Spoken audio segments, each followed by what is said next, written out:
Hey everyone, it's my Minutia Minute coming at you today with another movie rewind.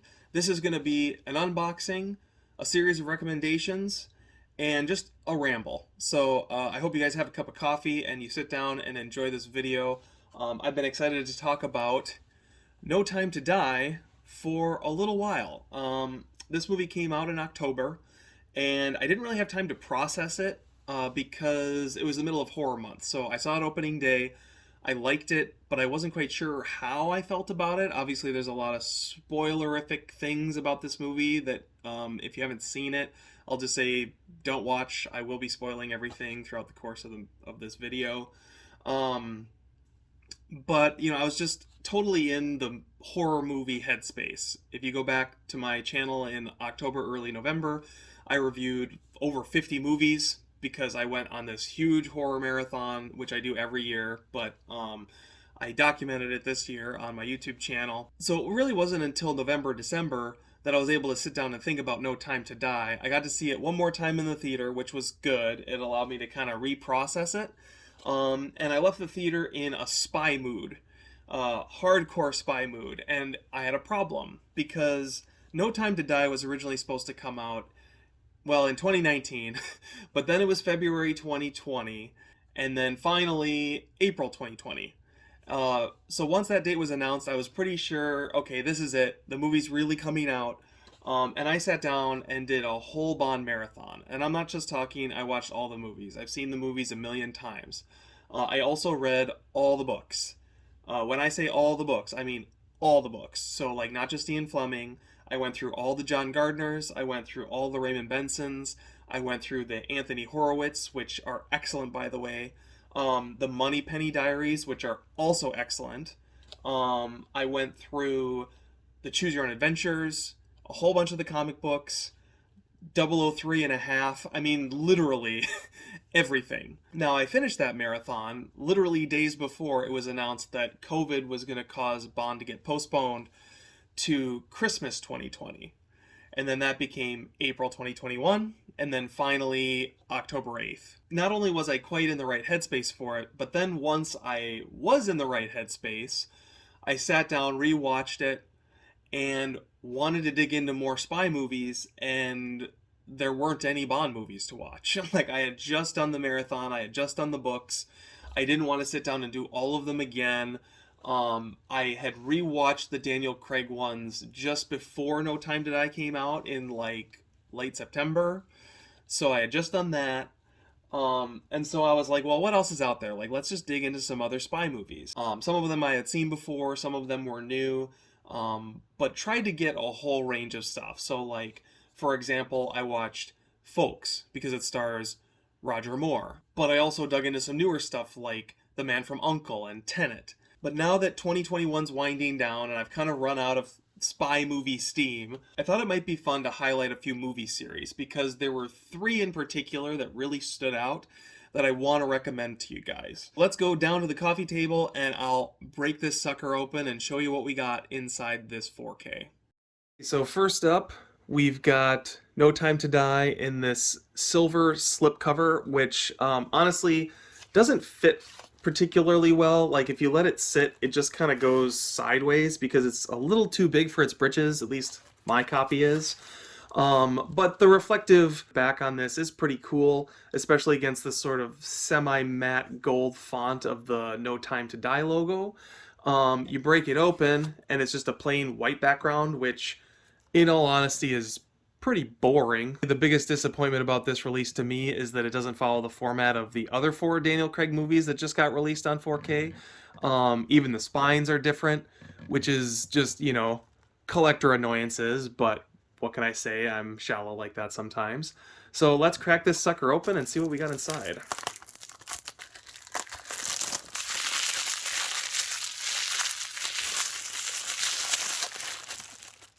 Okay, so there's the movie, a little less reflective, probably a little bit more camera friendly. Pop it open, and first up you're going to get your free digital copy. If you happen to be watching this first and want to redeem it, go nuts.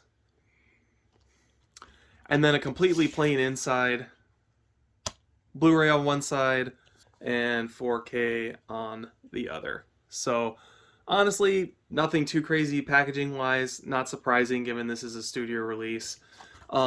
What I will say is I'm pretty excited to dig into special features on this because there's actually quite a bit. You have Anatomy of a Scene, which is like a featurette on Matera, which is the beginning of the movie. Keeping It Real, the action of No Time to Die, another featurette. A Global Journey, Designing Bond, which I'm pretty sure are both pretty short featurettes. But then you also have Being James Bond, which is like an hour-long documentary chronicling the Daniel Craig era of James Bond. And that's something I've heard is really interesting, and something I'm excited to give a watch to. It's not that often that, they make behind the scenes documentaries for home media releases anymore, at least if it's like a main studio title. Now, as for the movie itself, obviously a lot has been made of this as Daniel Craig's last James Bond. This is now infamous as the Bond movie where Bond dies. Honestly, that aspect of it didn't bother me too much. A lot of elements from this story come out of the You Only Live Twice novel, which surprised me because it's actually not one of my favorite novels by a long shot, but the stuff they pulled from it was pretty interesting. Fleming is someone who basically would just write through any plot contrivance or problem he had just to get through the story. It's like he'd start writing and the story kind of ended when it ended. If something didn't make sense, he would just like move on or write through it and just ignore it. At least that's my impression of them. And so, the original books have a lot of weird, quirky, goofy elements to them. Never mind sort of the sexist, racist issues that have been expounded upon. This movie strikes an interesting balance because, like, James Bond did have a kid at the end of You Only Live Twice, and the way it's dealt with in this is completely different than that, but it isn't without precedent. And so it was interesting seeing them revisit some of those old ideas that in the novel are kind of clunky, and giving them a modern spin in the persona of the Daniel Craig James Bond, makes those ideas work a lot better actually than they ever did in Fleming. So those elements of this movie didn't bother me. Overall, if I was ranking the Daniel Craig James Bond movies, this one would probably be right in the middle, or top third, kind of depending. It's definitely not number one. The main thing holding it back being the villain. I found Seraph to be pretty flat and his plan to be super underbaked. I actually still don't really know what he was trying to accomplish. It just didn't really add up. Like the trauma that he went through as a child and where that leads him to just doesn't feel right. Like something about it is not quite cooked. If there had been a little bit more meat on that bone to chew, it would have really helped elevate that last act, especially in a movie that's almost 3 hours long. It just needed a little bit more there. But other than that, like this movie gets a lot right. Like I felt like they nailed the character of James Bond. All the stuff in Havana is like the best James Bond movie I've ever seen. To be honest, like the first third of this is they just nail it. It even goes a long way to redeeming a lot of the things that I didn't like about Spectre. Take Lea Seydoux, for example. I didn't like her in Spectre. I thought she was badly written. I didn't like her performance, which I like her as an actress, just not in that movie. But they completely turned her character around in this. Like, I was super invested. Once you kind of accept where they leave things off in Spectre, everything in this forward does a great job fleshing out her character and her relationship with James Bond. So this movie accomplished the impossible task of making Spectre an easier watch because it pays off a lot of the things that Spectre left on the table in an unsatisfying way. Now, the inevitable question is, do I think Daniel Craig is the definitive James Bond? No. I think he is the definitive James Bond of today.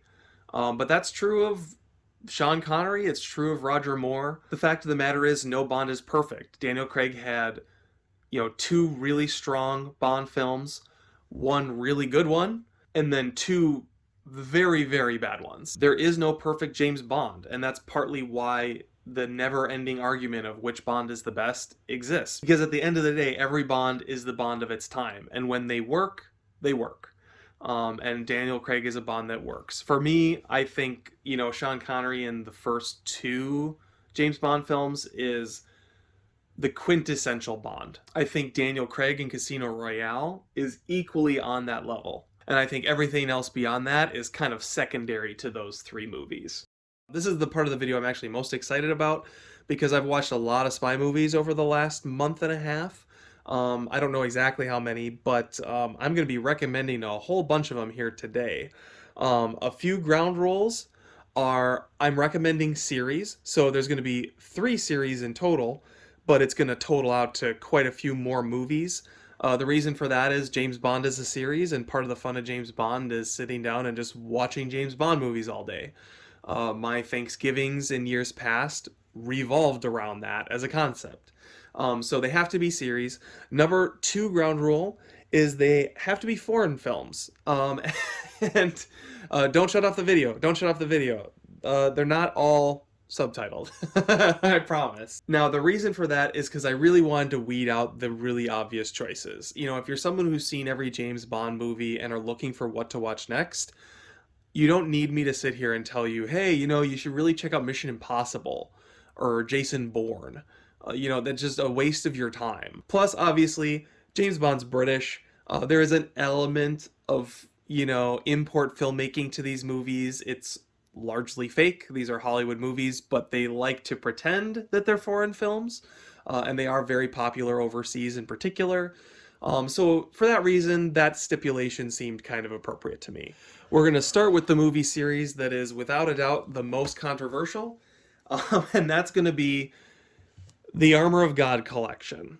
Now, if you've seen these movies before, you're probably screaming at the screen, this is an Indiana Jones ripoff.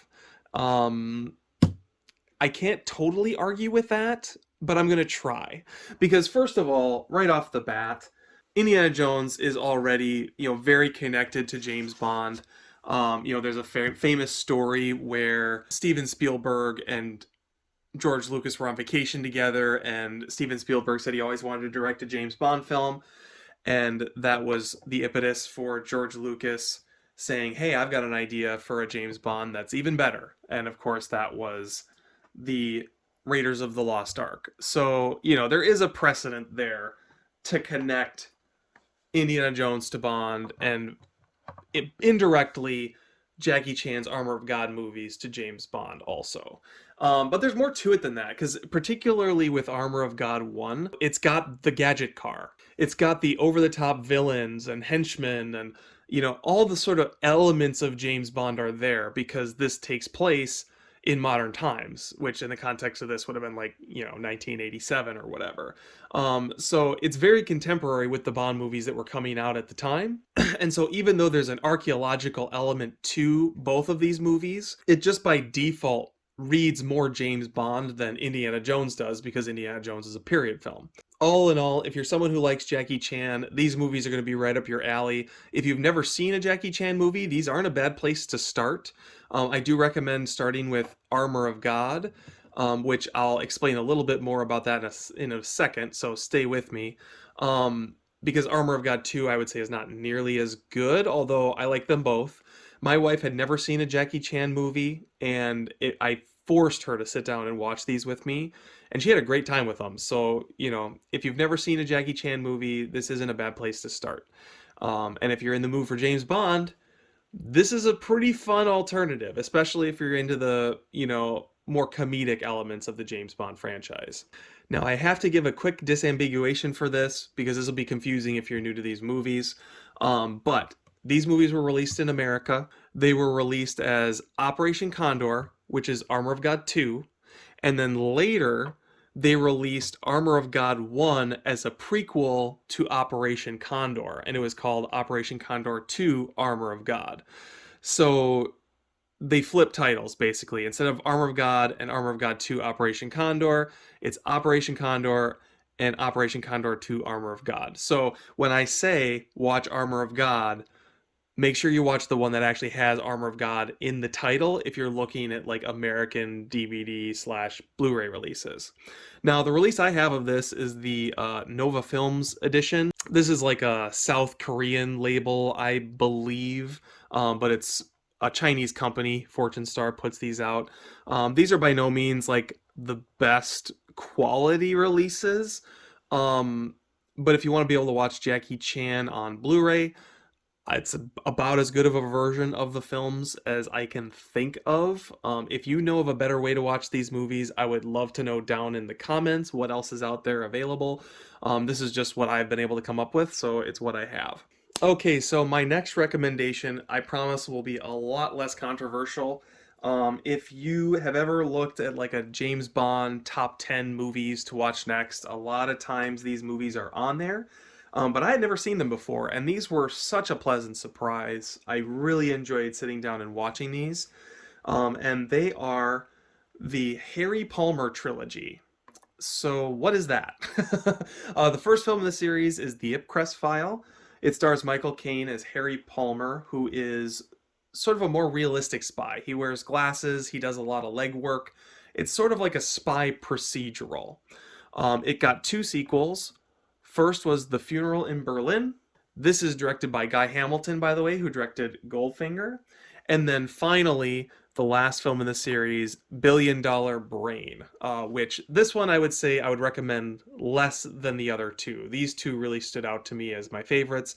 This one was a fun watch, but not as good of a movie in my opinion. Now, obviously, the spycraft element of these make them a total shoe-in as good spy movies to follow up if you're looking for something that's not James Bond, but in the same vein.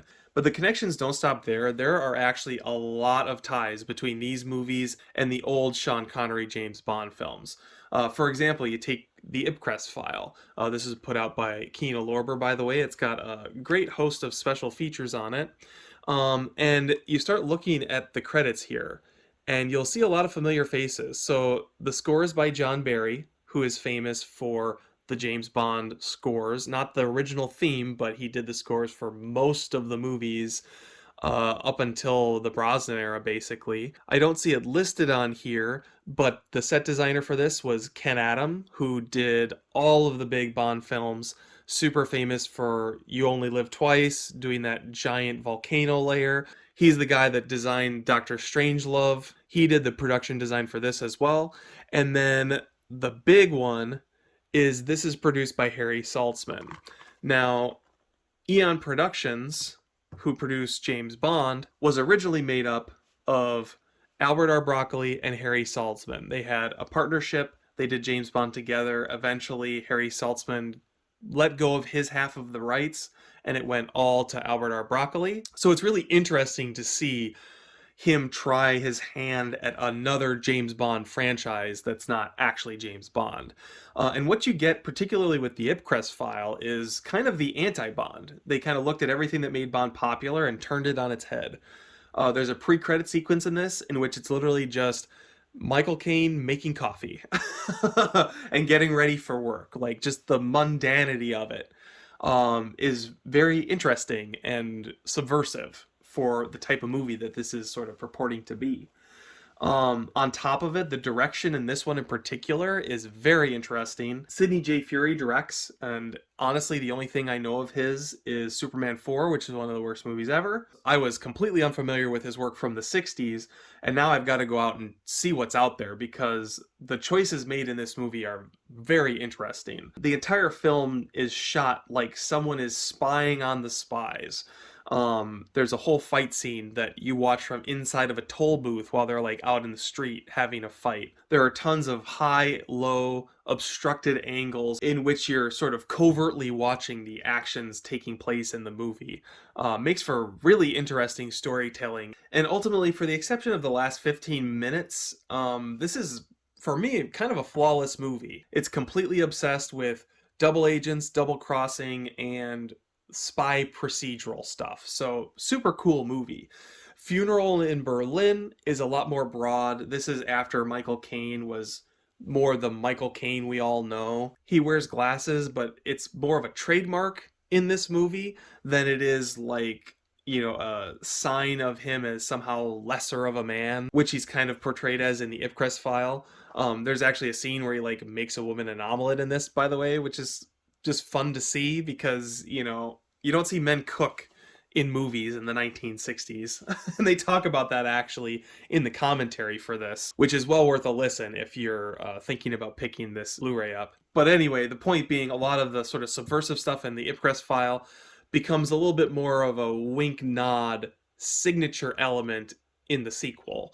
It's got that Guy Hamilton style where it's just a little bit corny, but ultimately a lot of fun. Kind of a hot take here, but I'm not the biggest fan of Goldfinger because it is so campy, but it's still a heck of an entertaining movie. And the same thing is true for Funeral in Berlin. It's not as good as The Ipcress File, but it's a lot of fun to watch. And it is a lot more low key than something like a Goldfinger. This feels more like if Guy Hamilton had directed From Russia with Love, because it's all about smuggling someone over the Soviet border and getting them into Allied hands, and how everyone kind of has their own motives at play. So it definitely fits the From Russia with Love mold, but has that Goldfinger sensibility to it. And then last, and unfortunately least, Billion Dollar Brain, honestly, didn't do much for me. If you watch the other two, this one's certainly worth a viewing. Michael Caine is really good in it. But for me, it just felt a little trite.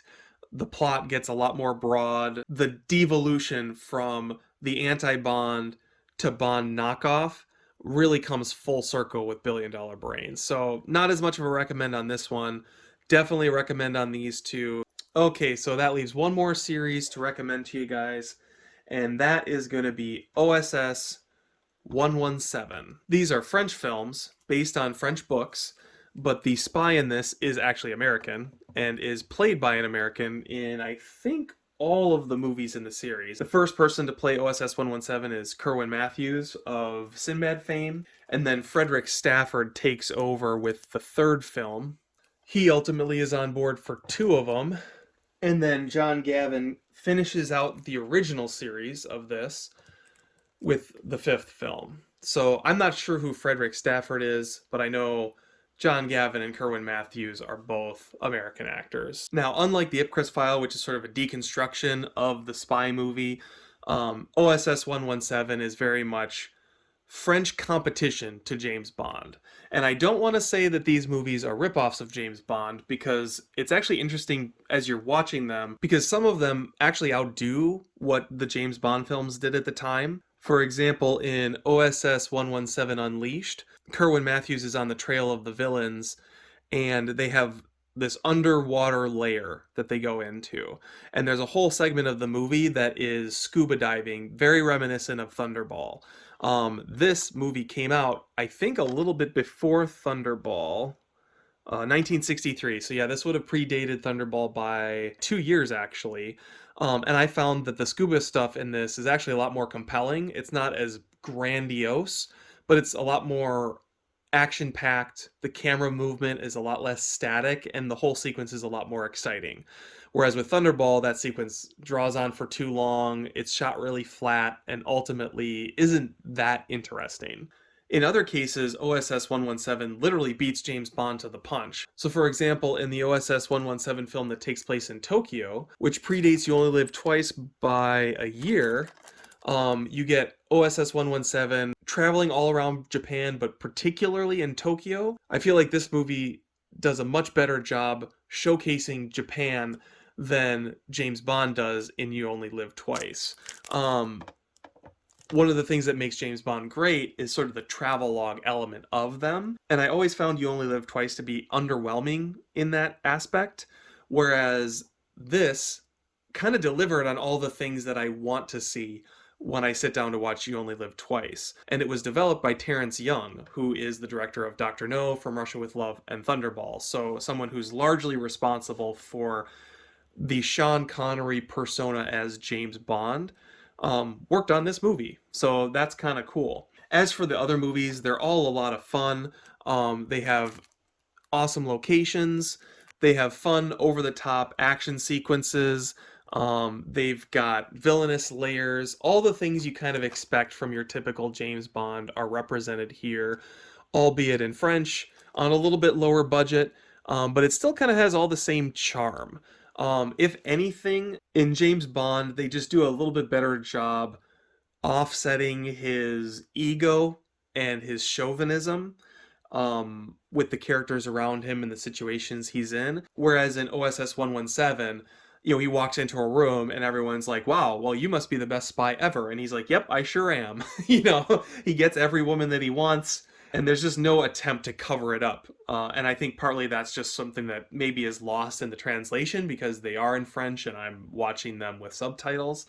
But probably if you were to watch American James Bond movies in France, it would seem just as absurd as these movies do over here. So I'm not sure if that's a fault or not. It's just an observation, I guess. Now, there were 7 different OSS movies between the mid 1950s through the early 1970s.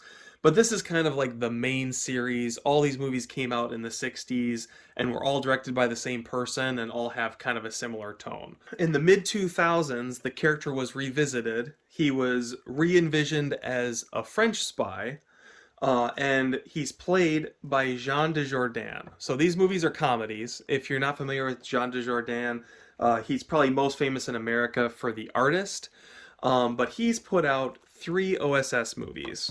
The first 2 came out in like 2006, 2009, I want to say. This is Cairo Nest of Spies and Lost in Rio. But then in 2021, the same year as No Time to Die, he put out a third one, which in America is called From Africa with Love. Although, if you read this title, I don't know much French, but I'm pretty sure it says Alert Red in Black Africa. I'm pretty sure that's what that's called. And I think you can about imagine why they rethought the title in America. These are well worth sitting down and watching because they are absolutely hysterical. They do a great job kind of capturing various time periods of spy movies. The first OSS 117 here takes place in 1955, I want to say. But then we jump forward to the 60s for Lost in Rio. And then this new one takes place in 1981. So each of these movies have a very unique comedic flavor to them. And in terms of the comedy in them, like it's actually very similar to Austin Powers. Because ultimately, even though these take place in the past, they're made with sort of a modern sensibility. But the OSS character himself hasn't really changed. So like, he walks into a room and is a pompous ass, but then everyone recognizes that and calls him on it. So there's a lot of like fish out of water culture shock jokes in these movies that I find to be absolutely hysterical. But I will say, if you're someone who's triggered easily, like these movies may not be your type of comedy because it largely hinges on the fact that OSS 117 in these is racist, sexist, misogynist, anti-Semitic, really any stereotypical character flaw that you can look back on and spot in any number of leading man roles from the 50s, 60s, and 70s. This character has. But the humor really comes from taking the piss out of it. And somehow, even though he's really a horrendous person, you kind of fall in love with him as a character because Jean Dujardin is so good in the role that you kind of guiltily follow along on the ride. So if you've never seen these movies, highly recommend. If you like Austin Powers, this is better than Austin Powers by far, in my opinion. And that's not to say I don't like Austin Powers, because especially the first one I enjoy quite a bit.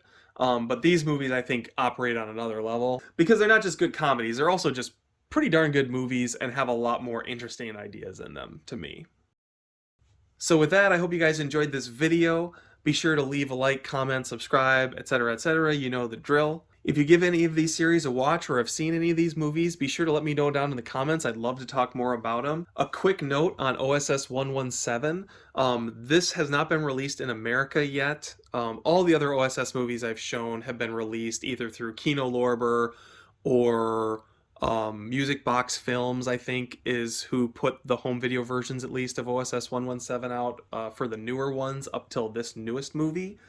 But they're all really easy to get. The versions of these that I have now are actually French releases, but they have English subtitles, and you can order them directly from France. They come via DHL, reasonable shipping. A lot of them are sold 3 for $30, so you can get like most of the movies for like $60, and they show up super fast. I got this 4 days after I ordered it, and it was at the height of Christmas season when all kinds of movies were getting delayed. So if you do a little hunting, you'll be able to find this. I don't recommend getting any of these movies on Amazon unless it's the Kino Lorber edition of the old movies, because the prices are inflated and they take like 2 months to get to you when you can order them directly from France for way cheaper and get them way faster. Now, if you're someone who doesn't want subtitles, As far as I know, there isn't an OSS movie that is dubbed. I wouldn't recommend it that way anyway. But Ipcress Files, of course, it's a British film, it's in English. And then Armor of God, there is an English dub of this available. So if you don't want to read the subtitles, no worries, Jackie Chan's got you covered. He even does the voiceover for the film. So yeah, go check him out, and I hope you guys have a great week in movies.